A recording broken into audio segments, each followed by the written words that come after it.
Hello, my dear students. How are you? Hope everyone is safe and fine. ഇന്ന് നമുക്ക് 8ാം ക്ലാസ്സിലെ first യൂണിറ്റിലെ the boy who Drew cats എന്ന story നോക്കാം. ഇതൊരു ജാപ്പനീസ് ഫെയറി ടെയിൽ ആണ്. അപ്പോൾ ഇത് എഴുതിയത് ആരാണെന്ന് നോക്കാം. This story is written by Hasegawa Takejiro. Takejiro was an innovative Japanese publisher specializing in books in European languages on Japanese subjects. He employed leading foreign residents as translators and noted Japanese artists as illustrators and became a leading purveyor of export books and publications for foreign residents in Japan.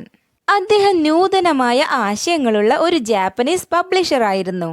അദ്ദേഹത്തിൻ്റെ പ്രത്യേകത എന്താണെന്ന് വെച്ചാൽ അദ്ദേഹം ജപ്പാനിൽ താമസമാക്കിയ യൂറോപ്യൻസിനു വേണ്ടി Japanese വിഷയങ്ങൾ അവരുടെ ഭാഷയിൽ, അതായത് യൂറോപ്യൻ ഭാഷയിലാണ് പബ്ലിഷ് ചെയ്തിരുന്നത്.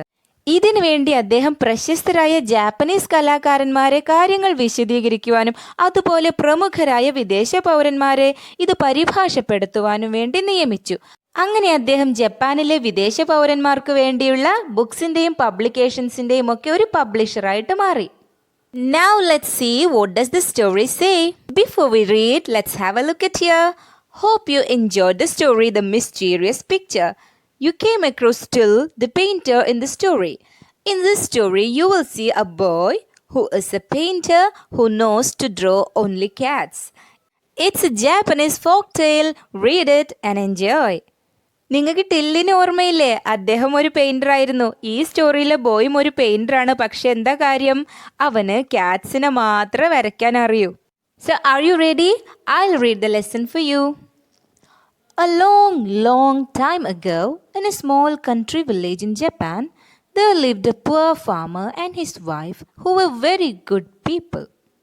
വളരെ പണ്ടുകാലത്ത് ജപ്പാനിലെ ഒരു ഗ്രാമത്തിൽ ഒരു ഫാർമറും അദ്ദേഹത്തിൻ്റെ വൈഫും ജീവിച്ചിരുന്നു. അവർ രണ്ടുപേരും വളരെ നല്ലവരായിരുന്നു. They had a number of children and found it very hard to feed them all. The eldest son was strong enough when only 14 years old to help his father, and the little girls learned to help their mother almost as soon as they could walk. ഈ കപ്പിളിന് കുറച്ച് മക്കളൊക്കെ ഉണ്ടായിരുന്നു. പക്ഷെ അവരെ പോറ്റാനൊന്നും അവർക്ക് ബുദ്ധിമുട്ടായിരുന്നു. അവരുടെ മൂത്ത മകനാണെങ്കിലോ അവനൊരു 14 വയസ്സായപ്പോഴേക്കും നല്ല ആരോഗ്യമുള്ള ആളായിരുന്നു. അതുകൊണ്ട് അദ്ദേഹം ഹെൽപ്ഡ് ഹിസ് ഫാദറിനെ സഹായിക്കാനൊക്കെ കഴിയുമായിരുന്നു. അതുപോലെ ചെറിയ പെൺകുട്ടികളാണെങ്കിലോ അവർ നടക്കാൻ തുടങ്ങുന്ന പ്രായം തന്നെ അവരവരുടെ അമ്മയൊക്കെ സഹായിക്കുമായിരുന്നു. But the youngest child, a little boy, did not seem to be fit for hard work. He was very clever, cleverer than all his brothers and sisters. But he was quite weak and small, and people said he could never grow very big. So his parents thought it would be better for him to become a priest than to become a farmer. പക്ഷെ അവരുടെ ഏറ്റവും ചെറിയ കുട്ടി അവനൊരു ചെറിയ ആൺകുഞ്ഞായിരുന്നു. അവൻ കഠിനാധ്വാനം ചെയ്യുവാനൊന്നും കഴിയുമായിരുന്നില്ല. He was very clever. അവന് പക്ഷെ എന്തുണ്ടായിരുന്നു? വളരെ ക്ലെവറായിരുന്നു, ബുദ്ധിമാനായിരുന്നു. മറ്റ് അവൻ്റെ ബ്രദേഴ്സിനേക്കാളും സിസ്റ്റേഴ്സിനേക്കാളും ഒക്കെ വളരെ ക്ലെവറായിരുന്നു അവൻ. പക്ഷെ അവൻ വളരെ വീക്ക് ആൻഡ് സ്മോൾ ആയിരുന്നു. അതുകൊണ്ട് ആളുകളൊക്കെ പറഞ്ഞു അവൻ ഒരിക്കലും ഒരു സ്ട്രോങ് ആളായിട്ട് വളർന്നു വരില്ല എന്ന്. അതുകൊണ്ട് അവൻ്റെ പാരൻസ് എന്ത് വിചാരിച്ചു? അവന് നല്ലത് ഒരു പ്രീസ്റ്റ്, ഒരു പുരോഹിതനാവുന്നതാണ് കൃഷിപ്പണി ചെയ്യുന്നതിനേക്കാളും നല്ലതെന്ന് വിചാരിച്ചു. സോ അവരവനെ എന്താ ചെയ്തത്? They took him with them to the village temple one day and asked the good old priest who lived there if he would have their little boy for his acolyte and teach him all that a priest ought to know. അവരൊരു ദിവസം ഈ ബോയിയും കൊണ്ട് അവരുടെ ഗ്രാമത്തിലുള്ള അമ്പലത്തിൽ പോയിട്ട് അവിടെയുള്ള പുരോഹിതനോട് അദ്ദേഹത്തിൻ്റെ അനുയായിക്കൊണ്ട് ഈ ലിറ്റിൽ ബോയിയെ അവിടെ നിർത്താൻ പറഞ്ഞു. എന്നിട്ട് അവന് ഒരു പുരോഹിതന് ആവശ്യമുള്ള എല്ലാ കാര്യങ്ങളും പഠിപ്പിച്ചു കൊടുക്കുവാനും പറഞ്ഞു. The old man spoke kindly to the lad and asked him some hard questions. So clever were the answers that the priest agreed to take the little fellow into the temple as an acolyte and to educate him for the priesthood. അവരുടെ ആവശ്യം കേട്ടപ്പോൾ ആ വൃദ്ധനായ priest അവനോട് കുറച്ച് ബുദ്ധിമുട്ടുള്ള questions ഒക്കെ ചോദിച്ചു. നമ്മുടെ ബോയുടെ ആൻസേഴ്സ് എല്ലാം സോ ക്ലവർ, വളരെ സമർത്ഥമായിരുന്നു. ഇത് കേട്ടപ്പോൾ പുരോഹിതൻ നമ്മുടെ ലിറ്റിൽ ഫെല്ലോയെ, ലിറ്റിൽ ലാഡിനെ അമ്പലത്തിൽ തൻ്റെ അനുയായിയാക്കുവാനും അവനൊരു പുരോഹിതന് വേണ്ട എല്ലാ കാര്യങ്ങളും പഠിപ്പിച്ചു കൊടുക്കുവാനും സമ്മതം മൂളി. അപ്പം ഇനി അവിടെ എന്തൊക്കെയാ നടക്കുന്നത് നോക്കാം. The boy learned quickly what the old priest taught him and was very obedient in most things. But he had one fault. He liked to draw cats during study hours and to draw cats even where cats ought not to have been drawn at all. നമ്മുടെ boy priest പഠിപ്പിച്ചു കൊടുത്ത എല്ലാ കാര്യങ്ങളും ക്വിക്കായിട്ട് കൊണ്ട് തന്നെ പഠിച്ചെടുത്തു. അവൻ എല്ലാ കാര്യത്തിലും വളരെ ഒബീഡിയൻറ്റ്, അനുസരണയുള്ളവനായിരുന്നു. പക്ഷേ അവൻ ഒരു കുഴപ്പമുണ്ടായിരുന്നു. അവൻ പഠിപ്പിക്കുന്നതിനിടയിലൊക്കെ ക്യാറ്റ്സിനെ വരച്ചുകൊണ്ടിരിക്കും. അവന് ക്യാറ്റ്സ് വരയ്ക്കാനാണ് ഇഷ്ടം, നമ്മൾ ആദ്യം പറഞ്ഞു അല്ലേ. അങ്ങനെ വരച്ച് ക്യാറ്റ്സിനെ ഒട്ടും വരയ്ക്കാനേ പാടില്ല. Ought not to have been drawn at all, അല്ലേ. ഒരിക്കലും വരയ്ക്കാനേ പാടില്ലാത്ത സ്ഥലത്ത് പോലും ക്യാറ്റ്സിനെ എല്ലാം വരച്ചു വെക്കാൻ തുടങ്ങി. നമുക്കിവിടെ ഒരു ക്വസ്റ്റ്യൻ ഉണ്ട്. How is the youngest child introduced in the story? So we know that the youngest child is introduced as a small, weak but clever boy. Next question, why did the parents take the boy to the priest? The parents took the boy to the priest as he was quite weak and small. And people said he could never grow very big, so they thought it would be better for the boy to become a priest than to become a farmer. So നമ്മുടെ boy ആ പുരോഹിതൻ്റെ കൂടെ ആ അമ്പലത്തിൽ കഴിയുകയും അവിടെ ക്യാറ്റ്സിനെയൊക്കെ വരച്ചുകൊണ്ടിരിക്കുകയുമാണ്. ഇനി ബാക്കി എന്താവുമെന്ന് നോക്കാം. Whenever he found himself alone, he drew cats. He drew them on the margins of the priest's books and on all the screens of the temple and on the walls and on the pillars. Several times the priest told him this was not right, but he did not stop drawing cats. He drew them because he could not really help it. എപ്പോഴാണോ നമ്മുടെ boy ഒറ്റയ്ക്കാവുന്നത് അപ്പോഴൊക്കെ അവൻ ക്യാറ്റ്സിനെ വരച്ചുകൊണ്ടിരിക്കാവും. എവിടെയൊക്കെയാ വരച്ചത്? പ്രീസ്റ്റിന്റെ ബുക്സിന്റെ മാർജിൻസിലും ചുവരുകളിലും എന്തിന് പില്ലേഴ്സിലും എല്ലായിടത്തും. Several times, പല പ്രാവശ്യം priest അവനോട് പറഞ്ഞിട്ടുണ്ടായിരുന്നു ഈ വരയ്ക്കുന്നത് ശരിയല്ലെന്ന്. പക്ഷെ എന്നിട്ടും അവനത് നിർത്തിയില്ല. അവൻ ക്യാറ്റ്സിനെ വരച്ചുകൊണ്ടേയിരുന്നു. Because he could not really help it. അവനൊന്നും ചെയ്യാൻ കഴിയില്ലായിരുന്നു. അതായത് അവനത് നിർത്താൻ കഴിയില്ലായിരുന്നു. He had what's called the genius of an artist, and just for that reason he was not quite fit to be an acolyte. A good acolyte should study books. അവന് യഥാർത്ഥത്തിൽ ഒരു കലാകാരന് ആവശ്യമുള്ള ജീനിയസാണ്, ബുദ്ധിശക്തിയാണ് ഉണ്ടായിരുന്നത്. അതുകൊണ്ട് തന്നെ അവൻ ഒരിക്കലും ഒരു അക്കലൈറ്റ്, ഒരു പുരോഹിതന്റെ അനുയായിയാകുവാനൊന്നും സ്യൂട്ടബിൾ ആയിരുന്നില്ല. ഒരു നല്ല അക്കലൈറ്റ് ബുക്സ് ഒക്കെ പഠിക്കുകയാണ് വേണ്ടത്. One day, after he had drawn some very clever pictures of cats upon a paper screen, the old priest said to him severely. ഒരു ദിവസം ബോയ് ക്യാറ്റ്സിന്റെ വളരെ മനോഹരമായ ചിത്രം ഒരു പേപ്പർ സ്ക്രീനിൽ വരച്ചതിന് ശേഷം ആ പ്രീസ്റ്റ് അവനോട് പറയും, My boy, you must go away from this temple at once. You will never make a good priest, but perhaps you will become a great artist. Now, let me give you a last piece of advice and be sure you never forget it. Avoid large places at night. Keep to small. Priest എന്താ പറഞ്ഞത്? ബോയോട് പറയും, നീ ഇവിടെ നിന്ന് ഇപ്പോൾ തന്നെ പോയിക്കോളൂ. നിനക്കൊരിക്കലും നല്ലൊരു പ്രീസ്റ്റ് ആവാൻ കഴിയില്ല. ഒരുപക്ഷെ നീ വലിയൊരു ചിത്രകാരനായി തീർന്നേക്കാം. ഇപ്പോൾ ഞാൻ നിനക്ക് അവസാനമായി ഒരു ഉപദേശം കൂടി തരട്ടെ. നീ ഇത് ഒരിക്കലും മറന്നു പോവരുത്. എന്താണ് ആ ഉപദേശം എന്ന് നോക്കൂ. Avoid large places at night, keep to small. രാത്രി കാലങ്ങളിൽ വലിയ സ്ഥലങ്ങൾ ഒഴിവാക്കണം, ചെറിയ സ്ഥലങ്ങളിൽ നിൽക്കണമെന്ന്. The boy did not know what the priest meant by saying avoid large places, keep to small. He thought and thought while he was tying up his little bundle of clothes to go away, but he could not understand those words, and he was afraid to speak to the priest anymore except to say goodbye. നമ്മുടെ ബോയ്ക്ക് priest എന്താ ഉദ്ദേശിച്ചതെന്ന് മനസ്സിലായില്ല. വലിയ സ്ഥലങ്ങൾ ഒഴിവാക്കി ചെറിയ സ്ഥലങ്ങളിൽ നിൽക്കുക. അവൻ അവിടെ നിന്നും പോവാൻ വേണ്ടി തൻ്റെ വസ്ത്രങ്ങളുടെ ചെറിയ ഭാണ്ഡം കെട്ടുന്നതിനിടയിൽ വളരെയധികം ആലോചിച്ചു നോക്കി. പക്ഷെ അവന് മനസ്സിലാക്കാനേ പറ്റിയില്ല ആ വാക്കുകളുടെ അർത്ഥം എന്തായിരുന്നു എന്ന്. എന്നാൽ പ്രീസ്റ്റിനോട് ചോദിക്കാമെന്ന് വെച്ചാലോ, അവന് പേടിയായിരുന്നു അദ്ദേഹത്തോട് വീണ്ടും സംസാരിക്കാൻ. Except to say goodbye, goodbye എന്ന് മാത്രം പറയാനേ അവന് കഴിയുമായിരുന്നുള്ളൂ. ഇനി നമുക്ക് തേർഡ് ക്വസ്റ്റ്യൻ നോക്കാം.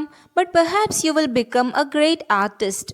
Do you think the opinion of the priest about the boy is appropriate? Why?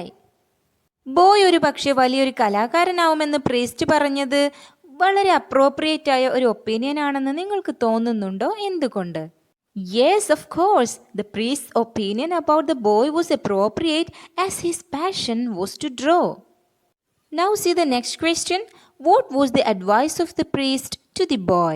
The priest's advice to the boy was to avoid large places at night and keep to small. Now let's see what happens in the story next. He left the temple very sorrowfully and began to wonder what he should do. If he went straight home, he felt sure his father would punish him for having been disobedient to the priest, so he was afraid to go home.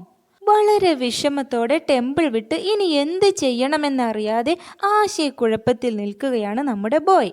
നേരെ വീട്ടിലേക്ക് പോയാൽ പ്രീസ്റ്റിനോട് അനുസരണക്കേട് കാണിച്ചതിന് എന്തായാലും അച്ഛൻ്റെ കയ്യിൽ നിന്നും വഴക്ക് കിട്ടും. അതുകൊണ്ട് അവന് വീട്ടിലേക്ക് പോകാൻ ഭയമായിരുന്നു. All at once, he remembered that at the next village, 12 miles away, there was a very big temple. പെട്ടെന്ന് തന്നെ 12 മൈൽ അകലെയുള്ള തൊട്ടടുത്ത ഗ്രാമത്തിലുള്ള വലിയൊരു ടെമ്പിളിനെ കുറിച്ച് അവന് ഓർമ്മ വന്നു. He had heard that there were several priests at that temple and he made up his mind to go to them and ask them to take him for their acolyte. ആ ടെമ്പിളിൽ ഒരുപാട് പ്രീസ്റ്റ്സ് ഉണ്ടെന്ന് അവൻ കേട്ടിട്ടുണ്ടായിരുന്നു.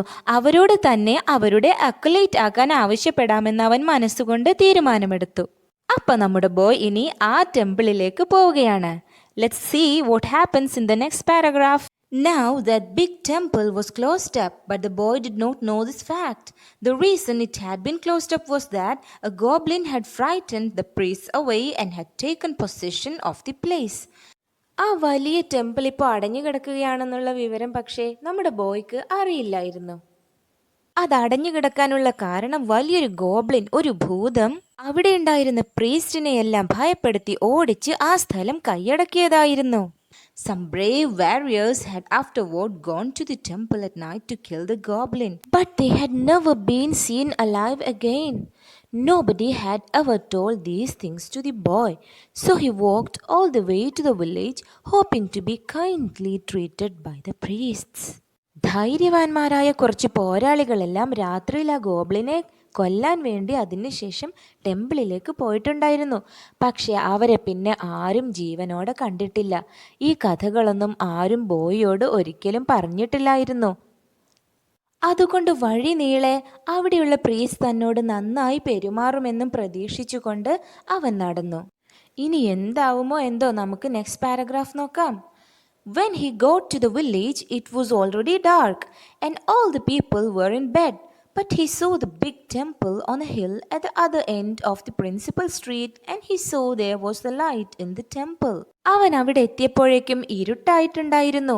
ആളുകളെല്ലാം ഉറക്കത്തിലുമായിരുന്നു. പക്ഷെ main സ്ട്രീറ്റിന് മറുവശത്തുള്ള മലമുകളിലെ ആ വലിയ temple അവൻ കണ്ടു. മാത്രമല്ല ആ ടെമ്പിളിൽ ലൈറ്റും ഉണ്ടായിരുന്നു.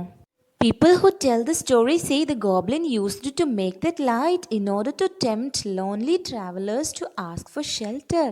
ഈ കഥയറിയുന്ന ആളുകൾ പറയുന്നത് ആ ലൈറ്റ് ഒറ്റയ്ക്ക് പോകുന്ന യാത്രക്കാർ അഭയം ചോദിച്ച് ചെല്ലാൻ വേണ്ടി ആ ഗോബ്ലിൻ കത്തിച്ചു വെച്ചതാണെന്നാണ്. The boy went at once to the temple and knocked. There was no sound inside. He knocked and knocked again. But still nobody came. Boy പെട്ടെന്ന് തന്നെ അങ്ങോട്ട് പോയി വാതിലിൽ മുട്ടി. പക്ഷേ അകത്ത് നിന്ന് ഒരു ശബ്ദവും കേട്ടില്ല. അവൻ വീണ്ടും വീണ്ടും വാതിലിൽ നോക്ക് ചെയ്തുകൊണ്ടേയിരുന്നു. എന്നിട്ടും ആരും വന്നില്ല. At last he pushed gently at the door and was quite glad to find that it had not been fastened. So he went in and saw a lamp burning, but no priest. അവസാനം ആ boy ആ വാതിൽ പതിയെ തുറന്നു നോക്കിയപ്പോൾ അത് കുറ്റിയിട്ടിട്ടില്ലായിരുന്നു എന്ന് കണ്ടവൻ അത്യധികം സന്തോഷിച്ചു. അങ്ങനെ അകത്ത് കയറിയപ്പോൾ അവിടെ ഒരു വിളക്ക് കത്തി നിൽക്കുന്നത് അവൻ കണ്ടു. പക്ഷെ പ്രീസ്റ്റിനെ ഒന്നും കണ്ടില്ല. അയ്യോ, ഗോബ്ലിൻ അവിടെ ഉണ്ടാവുമോ? നമുക്ക് നെക്സ്റ്റ് പാരഗ്രാഫ് നോക്കാം. He thought some priest would be sure to come very soon and he sat down and waited. Then he noticed that everything in the temple was grey with dust and thickly spun over with cobwebs. ഉടനെ തന്നെ ഏതെങ്കിലും priest വരുമായിരിക്കുമെന്നും വിചാരിച്ചുകൊണ്ട് അവൻ അവിടെ കാത്തിരിപ്പായി. അപ്പോഴാണ് അവൻ ഒരു കാര്യം ശ്രദ്ധിച്ചത്. ആ ടെമ്പിളിലെ മുഴുവൻ വസ്തുക്കളിലും നിറയെ പൊടികളും ചിലന്തി വലകളുമായിരുന്നു. So he thought to himself that the priest would certainly like to have an acolyte to keep the place clean. He wondered why they had allowed everything to get so dusty. ഇതെല്ലാം കണ്ടപ്പോൾ boy വിചാരിച്ചു, പ്രീസ്റ്റിന് എന്തായാലും ഇവിടെയെല്ലാം clean ആക്കി വെക്കാൻ ഒരു അക്ലൈറ്റിന് ആവശ്യമുണ്ടായിരിക്കുമെന്ന്. എന്തുകൊണ്ടാണ് ഇവരിതെല്ലാം ഇത്രയും പൊടി പിടിച്ച് കിടക്കാൻ അനുവദിക്കുന്നതെന്ന് ആലോചിച്ച് അവൻ അത്ഭുതപ്പെട്ടു. മൈ ഡിയർ സ്റ്റുഡൻസ്, അവിടെ ആരുമില്ല, പ്രീസ്റ്റൊന്നും ഇല്ല, ഗോബ്ലിൻ മാത്രമേ ഉള്ളൂ. അതുകൊണ്ടാണ് അതങ്ങനെ പൊടി പിടിച്ച് കിടക്കുന്നതല്ലേ. ഇനി നമുക്ക് ബാക്കി നോക്കാം. What most pleased him, however, were some big white screens, good to paint cats upon. Though he was tired, he looked at once for writing box and found one and ground some ink and began to paint cats. ഇങ്ങനെയൊക്കെ ആയിരുന്നാലും ബോയെ ഏറ്റവും കൂടുതൽ അവിടെ സന്തോഷിപ്പിച്ചൊരു കാര്യമുണ്ടായിരുന്നു. അതെന്താണ്? Big white screens അവിടെ ഉണ്ടായിരുന്നു. ക്യാറ്റ്സിനെ വരയ്ക്കാൻ പറ്റിയ സ്ഥലമായിരുന്നു അത്. അവൻ പെട്ടെന്ന് തന്നെ ഒരു റൈറ്റിംഗ് ബോക്സ് എന്ന് വെച്ചാൽ ഇവിടെ മഷിക്കുപ്പി എന്നാവും ഉദ്ദേശിക്കുന്നത്. അതെടുത്തിട്ട് പെട്ടെന്ന് കുറച്ച് മഷി എടുത്തിട്ട് ക്യാറ്റ്സിനെ വരയ്ക്കാൻ തുടങ്ങി. Now look at the next paragraph. He painted a great many cats upon the screens and then he began to feel very, very sleepy. അവൻ ആ സ്ക്രീൻ നിറയെ ഒരുപാട് ക്യാറ്റ്സിനെ വരച്ചു. അത് കഴിഞ്ഞപ്പോൾ അവന് വളരെയധികം ഉറക്കം വന്നു. He was just on the point of lying down to sleep beside one of the screens when he suddenly remembered the words, "Avoid large places, keep to small." അവൻ വലിയൊരു സ്ക്രീനിന് മുന്നിൽ ഉറങ്ങാൻ തുടങ്ങുമ്പോഴാണ് ആ പ്രീസ്റ്റിൻ്റെ വാക്കുകൾ അവന് ഓർമ്മ വന്നത്. വലിയ സ്ഥലങ്ങൾ രാത്രിയിൽ ഒഴിവാക്കൂ, ചെറിയ സ്ഥലങ്ങളിലേക്ക് മാറൂ എന്ന്. The temple was very large. He was all alone. And as he thought of these words, though he could not quite understand them, he began to feel for the first time a little afraid, and he resolved to look for a small place in which to sleep. Temple വളരെ വലുതായിരുന്നു. അവനാണെങ്കിൽ ഒറ്റയ്ക്കും. ഈ വാക്കുകൾ, പ്രീസ്റ്റിൻ്റെ വാക്കുകളെ ഓർത്തപ്പോൾ അവൻ ആദ്യമായിട്ട് ഭയം തോന്നി. അങ്ങനെ അവൻ ഒരു ചെറിയ സ്ഥലം കണ്ടെത്താൻ വേണ്ടി ശ്രമം തുടങ്ങി. He found a little cabinet with a sliding door and went into it and shut himself up.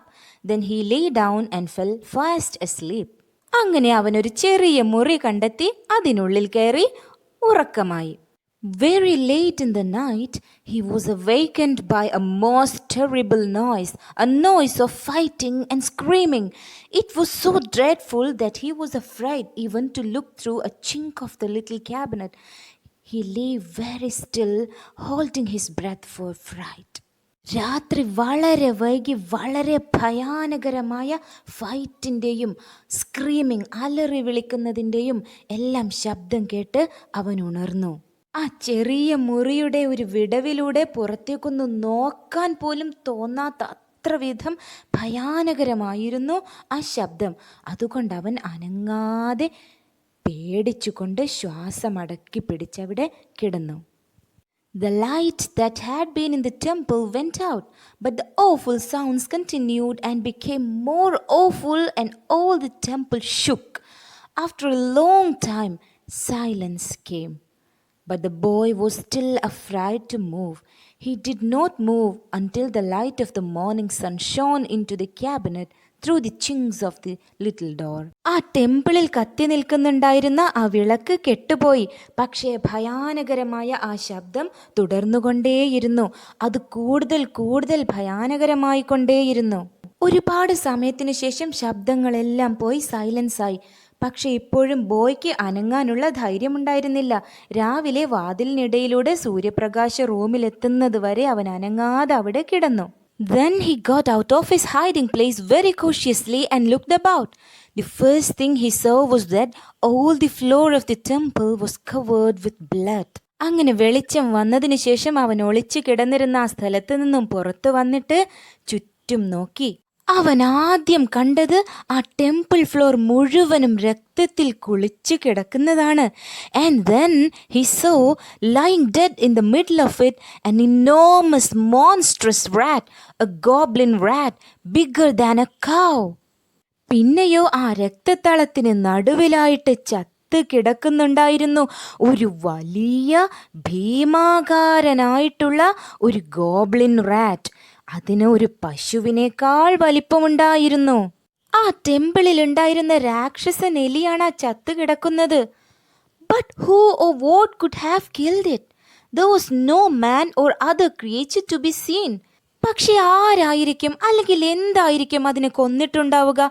അവിടെ മറ്റൊരു മനുഷ്യനെയോ ഒരു ജന്തുവിനെയും ഒന്നും കാണാനില്ലായിരുന്നു.